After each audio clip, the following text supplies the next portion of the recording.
오늘 우리에게 주시는 하나님의 말씀은 로마서 2장 1절에서 5절까지의 말씀입니다. 로마서 2장 1절에서 5절까지의 말씀입니다. 제가 말씀을 봉독하겠습니다. 그러므로 남을 판단하는 사람아, 누구를 막론하고 내가 핑계하지 못할 것은 남을 판단하는 것으로 네가 너를 정죄함이니 판단하는 내가 같은 일을 행함이니라. 이런 일을 행하는 자에게 하나님의 심판이 진리대로 되는 줄 우리가 아노라. 이런 일을 행하는 자를 판단하고도 같은 일을 행하는 사람아, 네가 하나님의 심판을 피할 줄로 생각하느냐? 혹 내가 하나님의 인자하심이 너를 인도하여 회개하게 하심을 알지 못하여 그의 인자하심과 용납하심과 길이 참으심이 풍성함을 멸시하느냐? 다만 내 고집과 회개하지 아니한 마음을 따라 진노의 날 곧 하나님의 의로우신 심판이 나타나는 그날에 임할 진노를 내게 쌓는도다. 아멘. 아멘. 이 시간 샤론 찬양대 하나님 앞에 찬양하시겠습니다.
아멘. 박수로 하나님 앞에 영광 올려드립니다. 감사합니다.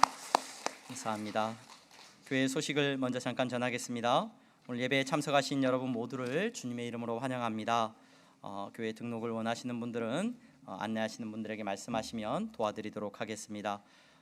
신앙 기초반 모임이 오늘 오후 2시에 마지막 모임을 갖습니다.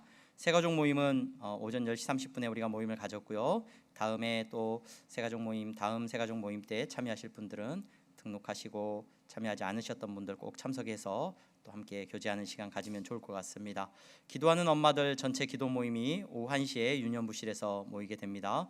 서울 북로의 여전도의 연합회 실행위 예배가 오전 11시 내일이죠. 내일 오전 11시 파주교회에서 모이게 됩니다. 참여하시는 분들은 함께 참여하시기를 바랍니다. 학습 세례, 유아 어린이 세례 신청을 다음 주까지 받습니다. 여러분 신청서를 작성해 제출해 주시면 10월 중에 교육이 있고 11월 추수감사주일에 즈음해서 우리가 학습 세례식, 유아 세례식을 베풀도록 하겠습니다. 하반기 신방 계속해서 신청해 주시기를 바랍니다.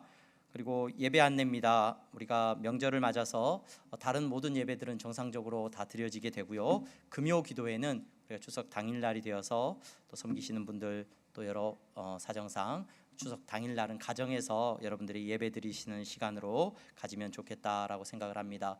또 추석 가정 예배 순서지가 준비되어져 있습니다. 도움이 필요하신 분들은 참고하셔서 이용하시면 좋을 것 같습니다. 지난주에 우리 김배진, 김수연 성도님 교회 등록을 하셨는데 혹시 이 자리에 참석하셨나요? 저 뒤에 유아부실에 저기 뒤에 앉아 서 계십니다. 네, 박수로 환영하겠습니다. 네, 잘 나오셨습니다. 네, 향동교회 안에서 복되게 신앙생활 하시기를 바랍니다. 그리고 오늘 새가족 수료하신 우리 향동교회 새가족분들 계십니다. 우리 향동교회 새가족 수료하신 분들 자리에서 한 번만 일어나 주시면 오늘 새가족 수료하신 분들 우리가 서로 축복하고 인사하는 시간. 새가족 수료하신 분들 자리에서 잠깐만 일어나 주세요. 네, 저기 계시고 잠깐 일어나 주시면 우리 꽃다발 전해 주시고 우리 찬양해 주실까요? 너는 시냇가에 심은 나무라 우리 찬양 한번 하겠습니다. 화면을 회중을 한번 비춰주면 좋을 것 같아요.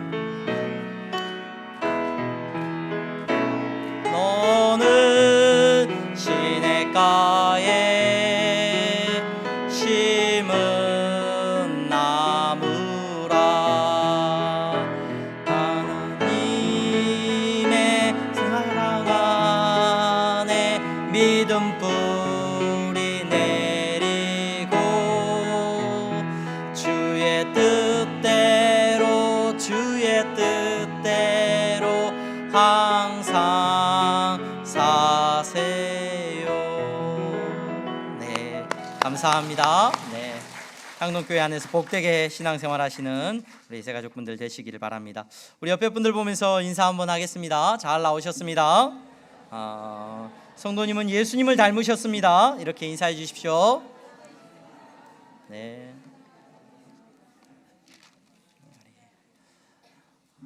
예수님 닮으신 여러분들과 함께 예배드릴 수 있어서 너무 기쁨이고 영광입니다. 우리가 로마서의 말씀을 주일마다 계속해서 살펴보고 있습니다. 사실 이 로마서를 주일날 설교하는 것은 목사님들에게 큰 도전입니다. 왜냐하면 이 로마서의 말씀은 이 짧은 시간 안에 설교 시간 안에 또 깊이 있게 살피고 또 나누기가 결코 쉽지 않은 본문의 말씀들입니다. 그래서 어디에 포커스를 맞추고 어디에 집중해서 말씀을 나눌 것인가 이것을 선택하는 것도 굉장히 어렵고 또 전체적인 내용을 다 살피기에는 시간적인 한계가 있는 것이 분명하기 때문에 이 짧은 시간에 이 로마서의 말씀을 더군다나 목회자는 또 어떤 책임까지 있습니까?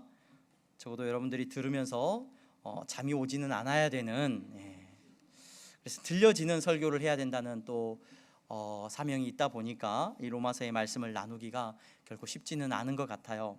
여러분 쉽지 않지만 여러분들 말씀을 묵상하시면서 여러분들이 주중에 이 로마서의 말씀을 꼭 묵상하시면서 함께 말씀을 나눌 수 있는 은혜가 있기를 소망합니다.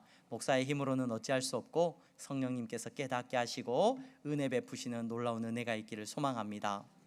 로마서 1장을 우리가 다 살펴봤거든요. 로마서 1장의 내용은 바울이 로마에 있는 성도들에게 편지하고 있습니다.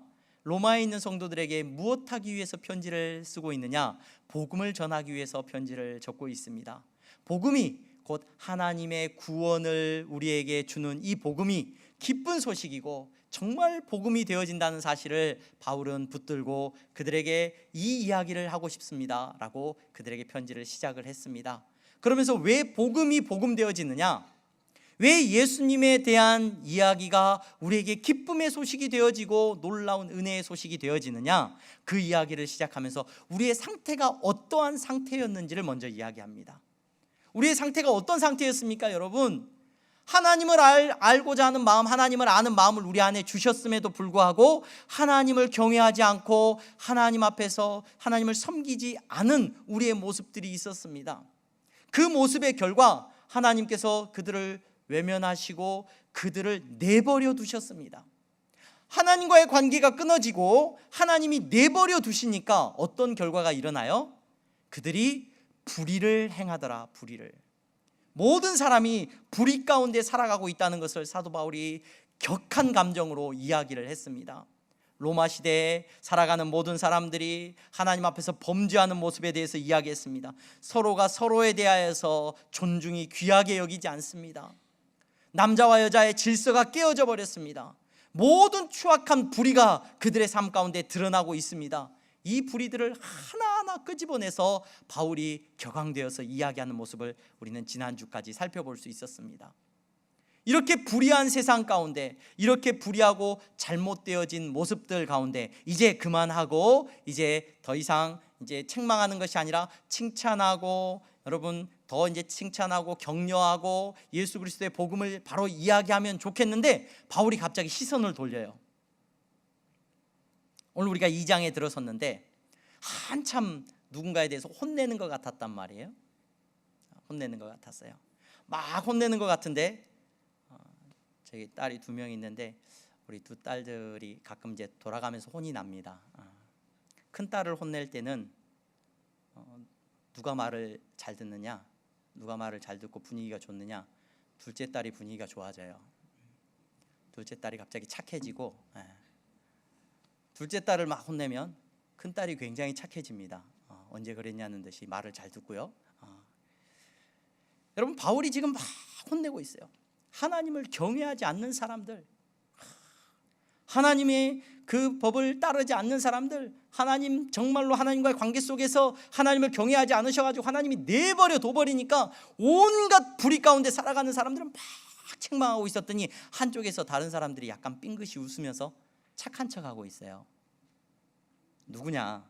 로마서 2장에 들어서면서 바울은 그 책망의 대상, 복음이 필요한 그 대상에 대해서 시선을 돌리고 있는데 누구냐면 오늘 2장에 들어서면서 그러므로 남을 판단하는 사람아, 이렇게 나와요. 남을 판단하는 사람아.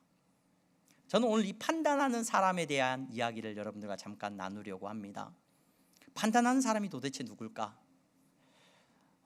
물론 이 판단하는 사람이라고 하는 이 표현 속에서 우리는 남을 비판하고 나는 약간 의로움을 가지고 다른 사람들보다는 조금 선한 모습으로 살아가는 사람이 오늘 다른 사람을 판단하는 모습을 취할 때 이 판단하는 사람아 라고 또 책망하는 모습을 우리 볼 수 있겠다, 더 깊게 책망하나 보다, 이렇게 생각할 수 있을 건데, 여러분 오늘 이 본문을 읽기 전에 우리는 앞서 1장에서 바울이 언급했던 사람들을 살펴보면서 예외의 사람들을 조금은 살펴볼 수 있어야 돼요. 하나님이 하나님을 경외하지 않는 사람들 내버려 두시잖아요. 내버려 두니까 그들이 불의 가운데 그들이 살아가고 있었단 말이에요. 온갖 불의를 저지르면서 살아간단 말이에요. 근데 하나님이 내버려 두지 않은 사람들이 있어요. 내버려 두지 않은 사람들. 여러분, 하나님은 그냥 내버려 두지 않은 정도가 아니라 그들을 찾아가셔가지고 그 사람들에게 자신의 영광을 드러내시고 자신이 하나님됨을 이야기하시고 그들에게 놀라운 능력을 보여주십니다. 직접 찾아가셔서. 그리고 그들을 움켜쥐고 있었던 사람들에게 내 백성을 보내라, 그들이 나를 섬길 거다, 이 백성은 내가 택했다, 하나님께서 말씀을 하셔요. 그리고 그들 앞에 얼마나 놀라운 이적들을 베푸신지는 모릅니다. 재앙을 내리는 가운데 그들을 지켜주십니다. 모든 장자들을 죽이는 가운데도 그들의 장자들은 살려주십니다. 홍해 앞에서 바다를 가르십니다. 여러분, 먹을 것이 없는 가운데 만나와 메추라기를 통해서 하나님의 능력을 보여주십니다. 불기둥과 구름기둥으로 그들을 인도하십니다. 수없이 많은 전쟁 가운데서 그들을 지키시고 아무 능력 없는 오합지졸과 같은 그들을 전쟁에서 승리케 하십니다. 여러분, 하나님이 내버려 둔 게 아니라 찾아가셔가지고요, 그들에게 말씀하여 주시고 그들에게 이야기해 주시고 그들로 하여금 하나님을 알도록 설명해 주셨습니다.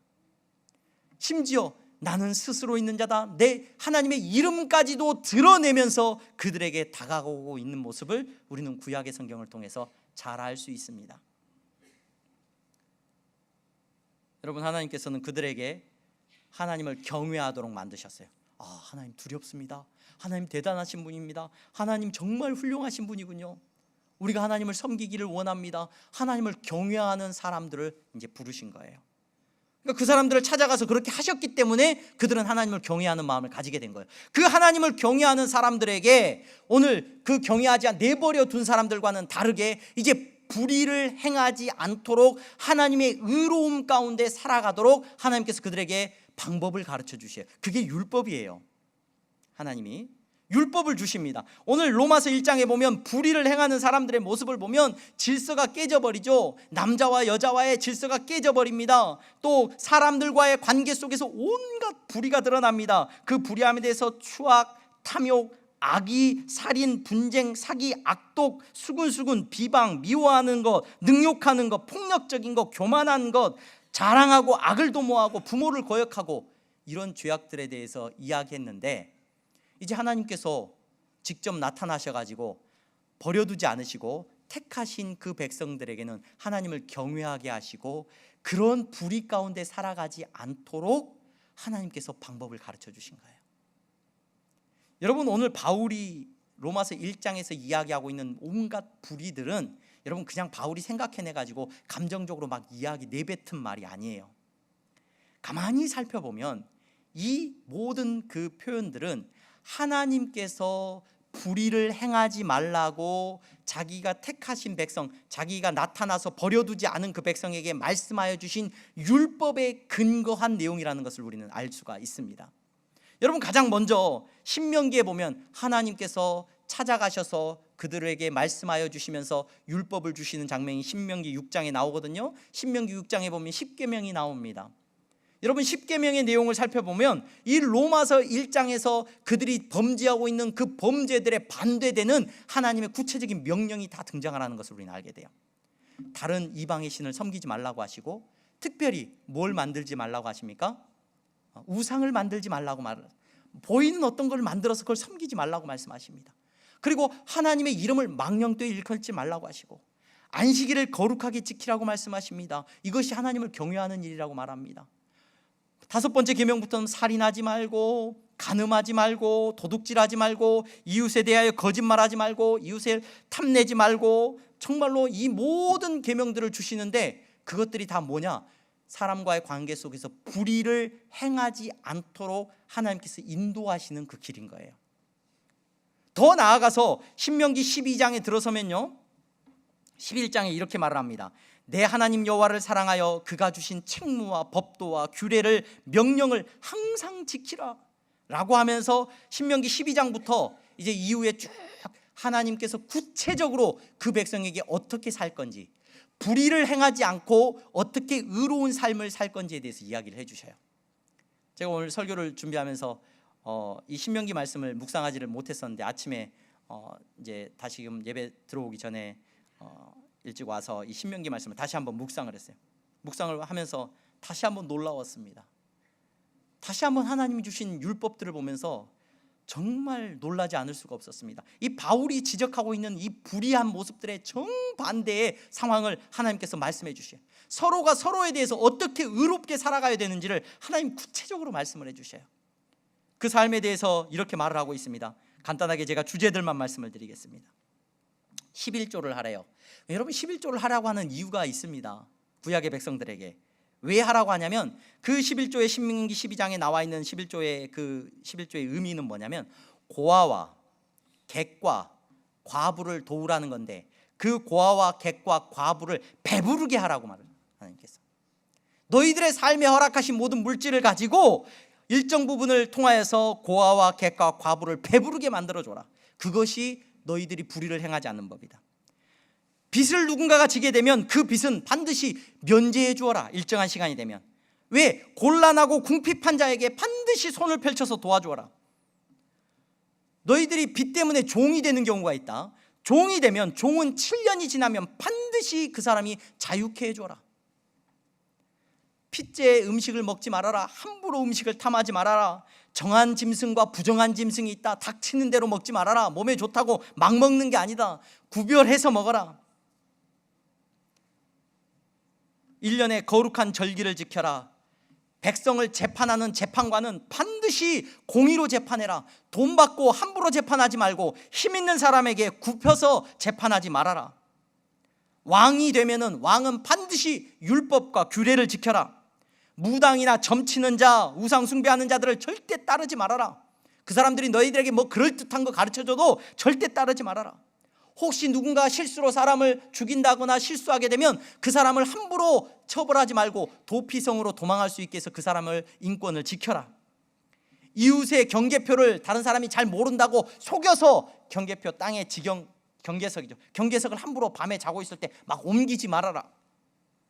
절대 증인을 세울 때는 한 사람의 증인으로만 세우지 말고 두세 사람의 증인을 세워라.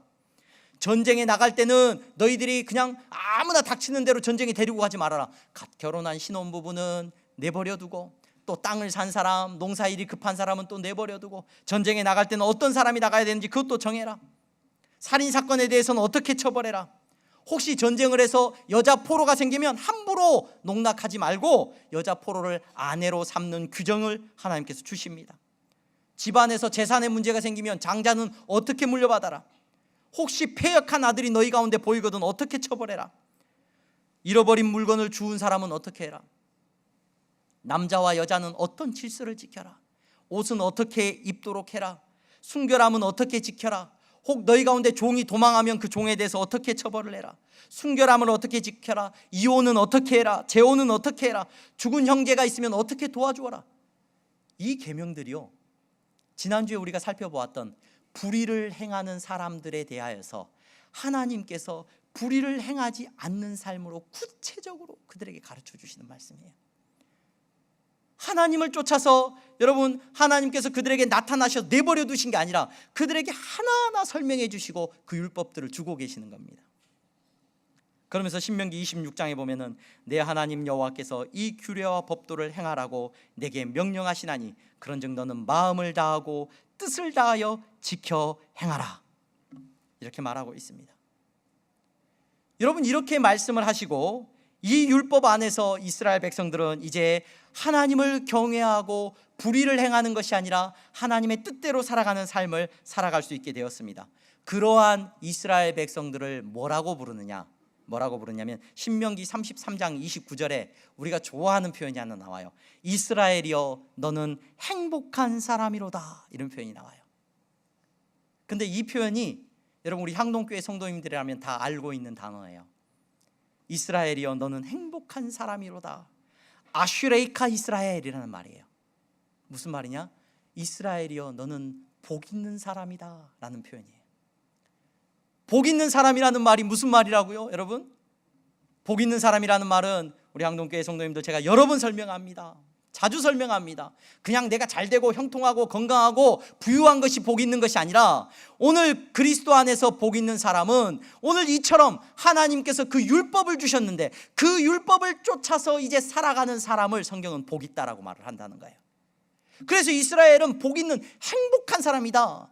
야, 하나님이 잘 지켜주셔가지고 그게 아니라 하나님께서 불의함 가운데 살아가지 않도록 그들을 불러주시고 의로운 길을 그들에게 보여주셨기 때문에 그 의로움을 쫓아서 살아가는 그들은 복 있는 사람이고 행복한 사람이라고 말해주고 있는 거예요. 여러분 그래서 시편 1편 1, 2절 말씀에 복 있는 사람이 나옵니다. 그 복 있는 사람에게는 반드시 따라서 뭐가 나오겠어요? 율법이 나오는 거예요. 율법이.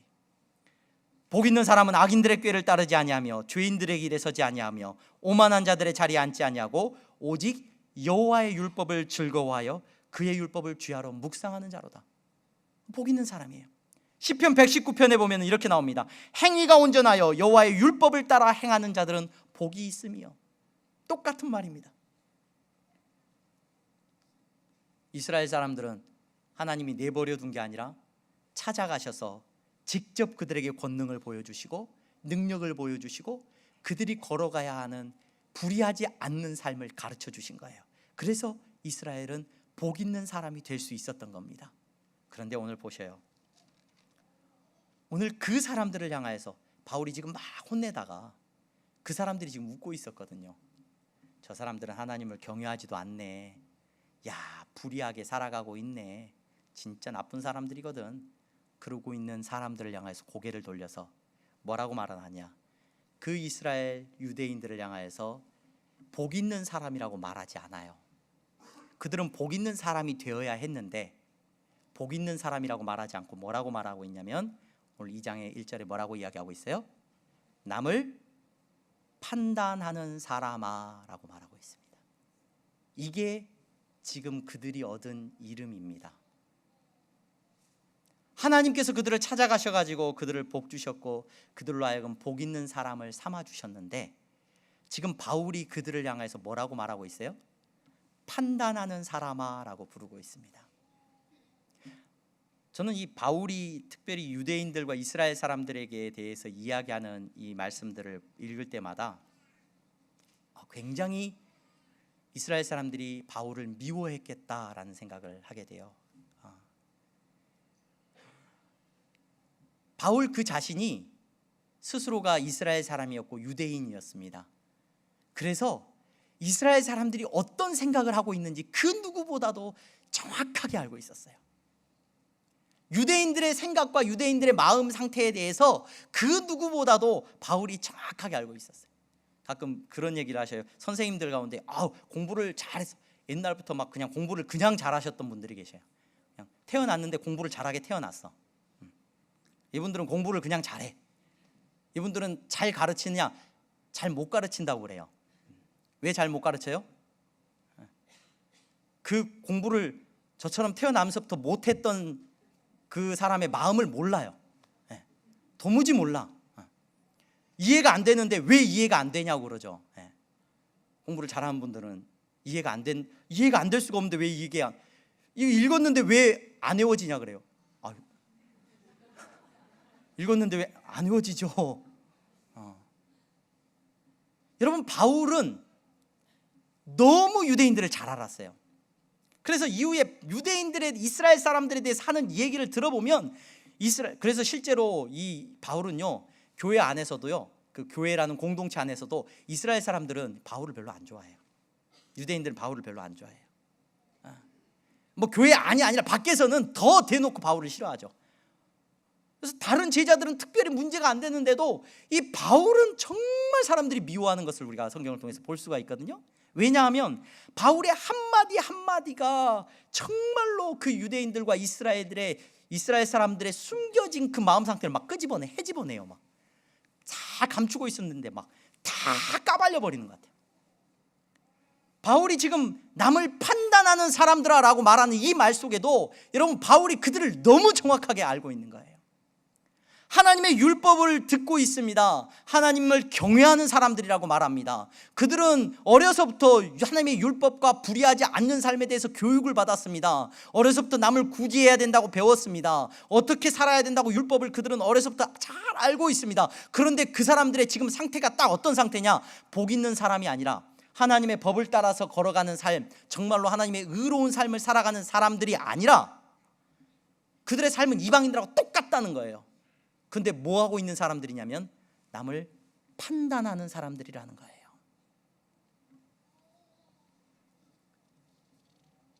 이 정도만 말하면 그래도 괜찮을 텐데, 판단하는 여러분들은 이방 사람들하고 똑같이 하나님 앞에서 불의를 행합니다. 하나님이 하지 말라고 했던 거 다 숨어서 다 하고 있습니다. 하나님이 절대 하지 말라고 가르쳐 주셨던 그 계명들을 다 편법으로 바꿔가지고 그 모르는 사람들보다 더 악한 죄를 저지르고 있다는 거예요. 그러면서 뭐라고까지 말을 하냐면 4절 5절에 들어가면은 바울이 유대인들을 향해서 이렇게 말을 합니다. 아주 비참하게 지적을 해버립니다. 뭐라고 말하? 하나님이 너희들을 향하여서 너희들에게 대해서만은 인자하시고 용납하시고 길이 참으신다라고 너희들이 말하고 있다. 자기들은 죄 지으면서요, 하나님 우리에게 대해서 인자하시고 우리를 용납하시고 길이 참으시는 하나님 참 감사합니다, 이렇게 말하고 있다는 거예요.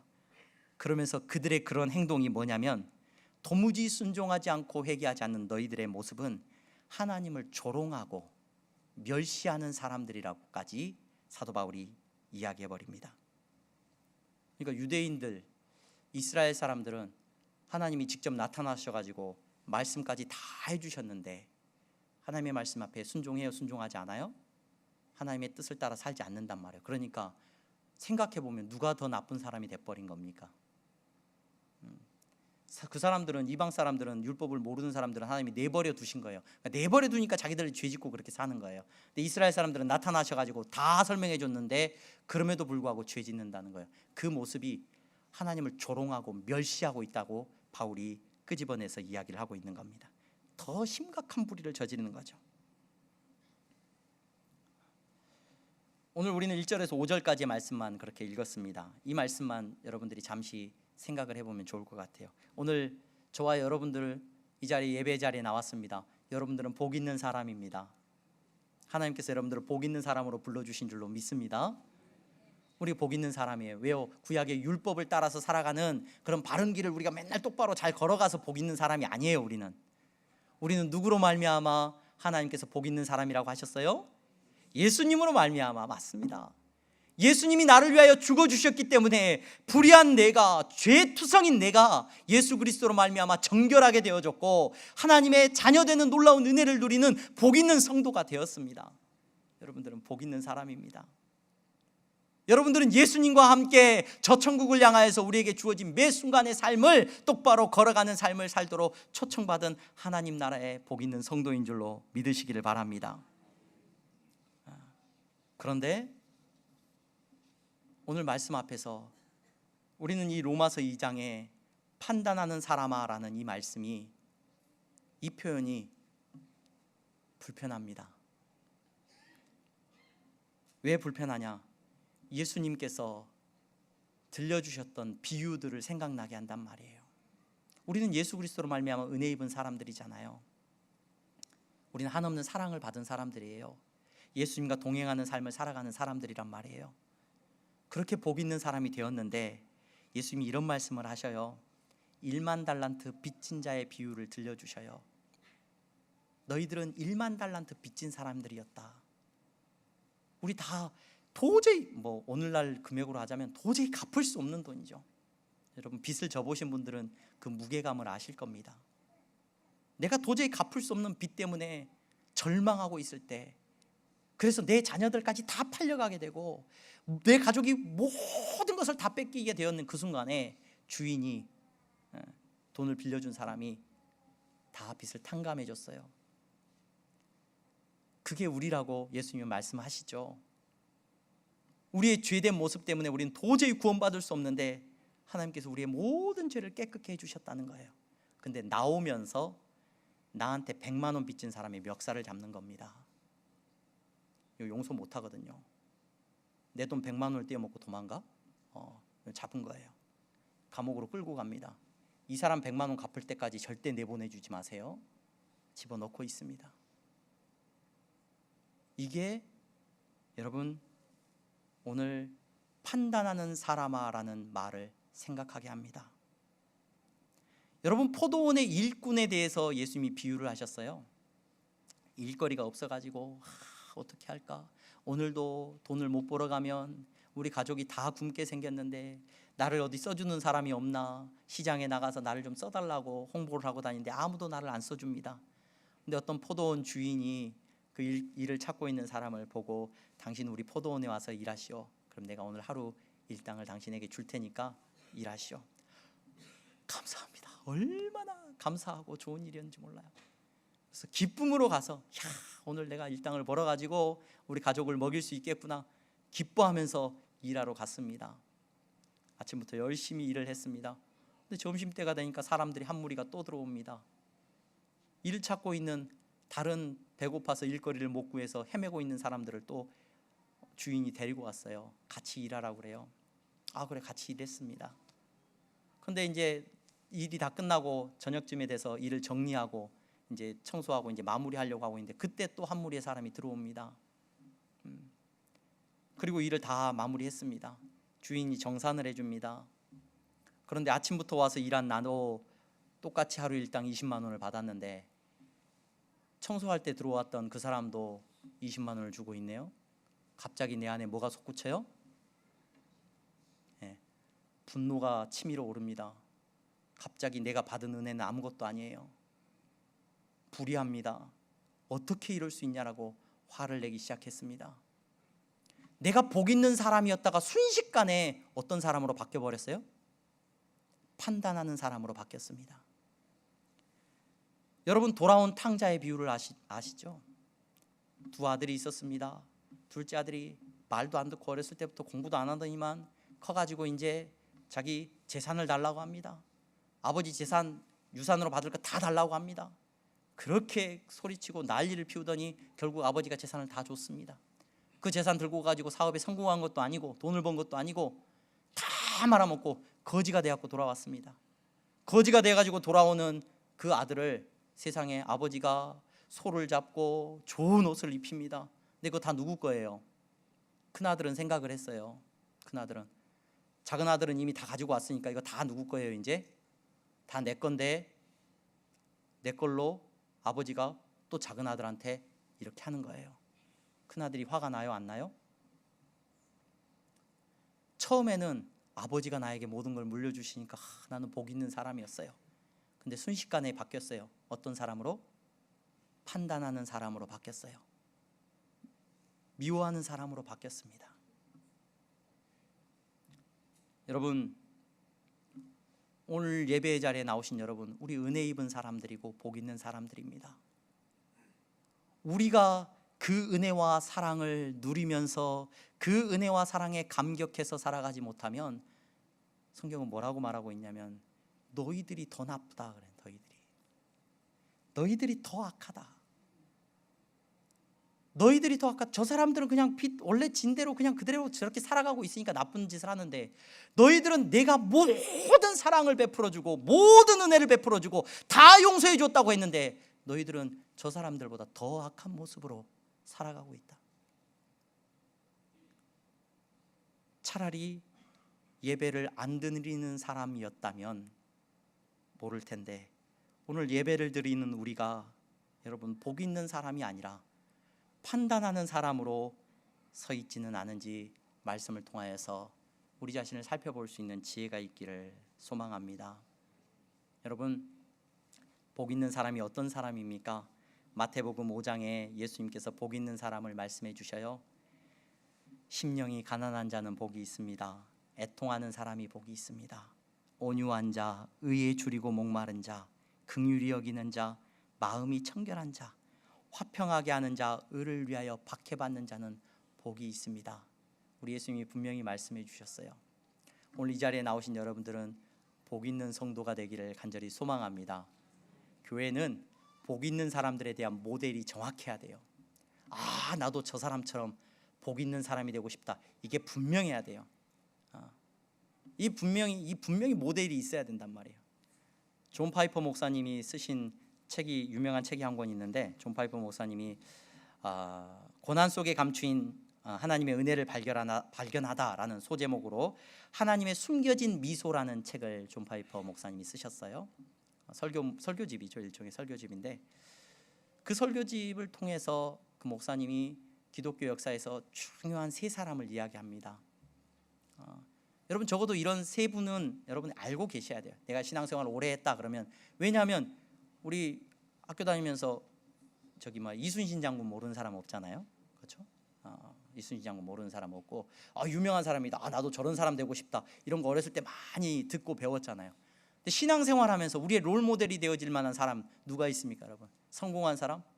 어떤 대단한 일을 한 사람? 물론 성경에 나와 있는 사람 빼고 여러분들의 삶에 그런 롤 모델이 한 명 정도는 있어야 되지 않겠습니까? 그런데 존 파이퍼 목사님이 그런 복 있는 사람 세 사람을 소개해 줘요. 그 복 있는 사람 어떤 사람이냐? 혹시 여러분 들어보신 사람들이 있는지 모르겠습니다. 첫 번째 사람은 존 버년입니다. 존 버년이고, 두 번째는 윌리엄 쿠퍼입니다. 이제 당황스럽죠. 예, 잘 모르겠는 분이죠. 또 세 번째 사람은 데이비드 브레이너드라고 하는 사람입니다. 뭐 이분을 몰라도 괜찮습니다. 제가 설명을 드리면 여러분 생각날지도 모르겠어요. 존 버년은 성경책 다음으로 많이 팔렸다고 하는 철로역정이라는 책을 쓰신 분이죠. 근데 그분이 감옥에서 한 60권 정도의 책을 썼는데, 그분은 사실 정규 교육도 못 받은 사람인데 하나님께서 지혜를 주셔서 감옥에서 그런 책들을 썼어요. 그래가지고 지금도 이렇게 인쇄되고 있는 책들입니다. 계속해서 인쇄되고 있습니다. 그 60권의 책들이 인쇄되고 있다라고 알려져 있습니다. 근데 이 존 버년이라는 분이 첫 번째 복 있는 사람으로 제시가 되는 것 같아요. 근데 이분이 어떤 일을 하셨느냐, 그것보다도 그분이 어떤 고난 가운데 살았느냐. 그분은 12년 동안 감옥에, 그 당시에 열악한 감옥에 있습니다. 감옥에 갇힌 이유가 다른 세상의 어떤 사람들을 교회에서 높이는 일을 해야 되는데 예수 그리스도의 복음만 전한다는 거예요. 그러니까 그 복음 전하고 다른 사람들에게 복음 전하는 일 그만해라. 그러면 언제든지 풀어줄게. 그런데 스스로가 자기는 끝까지 복음을 전하겠다라고 해서 12년 동안 이 감옥에 갇혀 있게 됩니다. 근데 여러분, 아버지가 감옥에 갇혀 있으면 그 집은 어떻게 되겠어요? 그 집은 완전히 풍비박산이 나죠. 근데 존 버년이 딸이 있었습니다. 근데 그 존 버년의 딸이 아버지를 면회 와요. 근데 존 버년의 큰 딸은 태어날 때부터 앞이 보이지 않았습니다. 그래서 그 딸이 아버지를 면회 왔을 때, 그때 그 존 버년의 심정이 이렇게 기록이 돼요. 스스로가 이렇게 말합니다. 뼈에서 살점을 도려내는 것 같이 아팠다, 내 딸을 보는데. 근데 그가 복음을 위해서 12년 동안의 감옥에서의 생활을 받아들입니다. 그리고 그가 그 작품들을 통하여서 우리에게 말하고 있습니다. 윌리엄 쿠퍼라는 분은 시인입니다. 시인. 우리 찬송가에 보면은 이 윌리엄 쿠퍼가 지은 시가 한 여러 편 나와요. 근데 직접적으로 기록된 건 찬송가 190장, 찬송가 80장.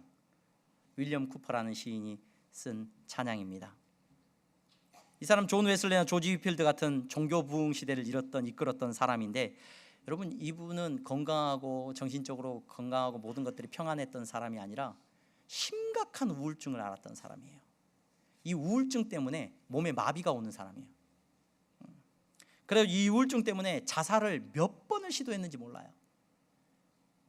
그의 삶에 평안함이라고는 찾아오지를 않아요. 근데 그의 찬송 시들을 통해서 우리는 지금도 하나님을 찬양하는 놀라운 영광을 누리고 있어요. 그 절망 속에서 그가 어떻게 하나님을 찬양했는지 존 파이퍼 목사님이 소개를 하고 있습니다. 데이비드 브레이너드라고 하는 이 선교사님이 계시는데, 이분은 이 인디언 선교, 인디언 부족들을 향하여서 복음을 전했던 분인데, 이분이 가족이 다 질병이 너무 많았어요. 아버지도 일찍 돌아가시고 어머니도 일찍 돌아가시고 형제들도 다 지병이 있고 일찍 돌아가셔. 우울증에 지병에 다 일찍 돌아가셔. 예일대학교, 영국에서 예일대학교 2학년 때 학교에서 퇴학을 당해요. 그때부터 각혈을 합니다. 7년 살아요. 그 이후에 그 7년 동안 살면서 피를 토하면서 매일같이 혼자서 인디언 부족들에게 복음을 전하러 다닙니다. 그래서 그분에 대한 평가가 병마와 싸우고 외로움과 싸우고 우울증과 싸우고 자기를 힘들게 하는 그런 고통 속에서 매일같이 복음을 전하고 있습니다. 이분에 대한 일기를 집대성 이렇게 모아가지고 이 데이비드 브레이너드의 일기라고 하는 책이 나왔어요. 선교사님으로 파송되는 선교사님들 중에서 이 책을 안 읽은 선교사님이 없어요. 그분을 통해서 얼마나 놀라운 역사들이 일어났는지 여러분, 그 존 파이퍼 목사님은 우리에게 말을 해주고 있습니다. 그분들을 기독교에서는, 여러분 교회에서는 복 있는 사람이라고 말하는 겁니다. 여러분, 내가 복 있는 사람인가? 아니면 복음을 조롱하면서 살아가고 있는 사람인가? 그리스도의 은혜를 여러분 멸시하면서 살아가고 있는 사람인가? 우리가 깨닫는 지혜가 있기를 주님의 이름으로 축원합니다. 다른 사람이 혼날 때 팔짱 끼고 옆에서 아유 혼나네 쳐다보고 있는 게 아니라, 나를 향하여서 들려주시는 그 말씀인 줄을 알고 여러분 깨달아 아는 지혜가 있기를 바라고, 여러분 예수 그리스도의 은혜로 말미암아 복 있는 사람이 다 되셨어요. 나로 하여금 정결케 하시는 은혜를 누리십니다. 여러분 다 하나님 나라의 백성이잖아요. 그렇다면 하나님 나라의 백성으로서 여러분 복 있는 삶을 사시기를 간절히 소망합니다. 은혜 가운데 사시기를 소망합니다. 잠깐 찾아오는 고민에 고난에 여러분 너무 슬퍼하지 마세요. 너무 낙담하지 마세요. 여러분 그 고난을 하나님께서 이길 수 있는 힘도 주실 줄로 믿습니다. 그 고난 속에서 감사하고 사랑하고 그리스도의 복음의 증인으로서의 삶을 살아가는 저와 여러분들이 될 수 있기를 주님의 이름으로 축원합니다. 기도하겠습니다. 거룩하신 하나님 감사합니다. 사랑하는 성도들을 판단하는 사람이 아니라 복 있는 성도들로 불러주시니 감사합니다. 저들의 삶이 그리스도의 은혜 안에 머무는 삶이 되게 하시고 그 은혜를 기억하는 삶이 되게 하여 주시옵소서. 예수 그리스도의 이름으로 기도하옵나이다. 아멘.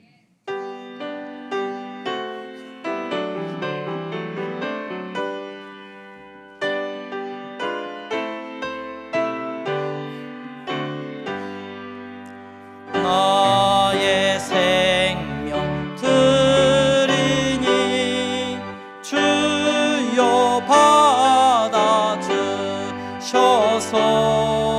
세상 살아갈 동안 찬송하게 하소서. 나의 보화 주여 받아주셔서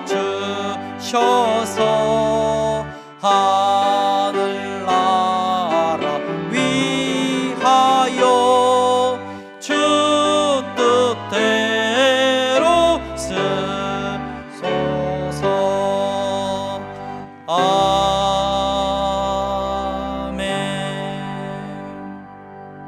하나님 감사합니다. 사랑하는 성도들이 이 시간 하나님 앞에 예배하며 물질을 구별하여 드렸습니다. 정직한 11조와 감사의 예물을 하나님 앞에 드렸습니다. 하나님 이 물질 앞에서 우리가 복 있는 사람을 복 있는 사람됨을 고백하게 하시니 감사합니다.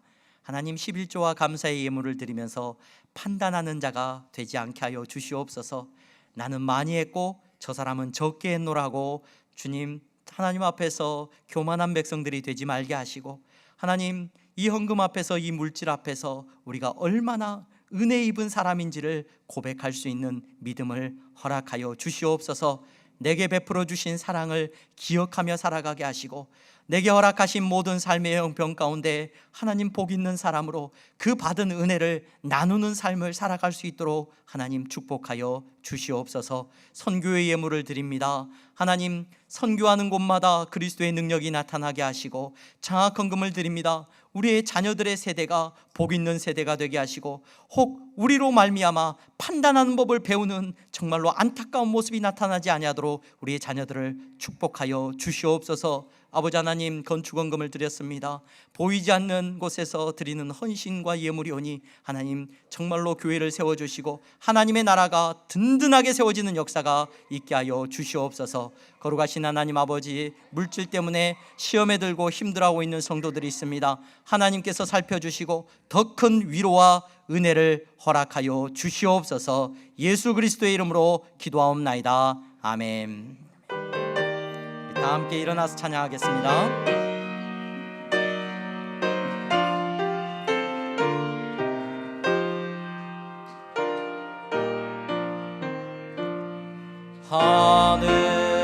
하늘에 계신 아버지 이름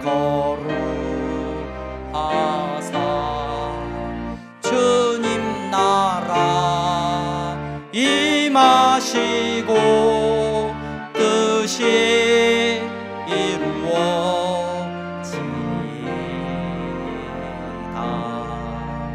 일용할 양식 주시고 우리들의 큰 죄 다 용서하옵시고 또 시험에 들게 마시고 악에서 구원하소서. 대개 주의 나라 주의 권세 주의 영광 영원히 아멘.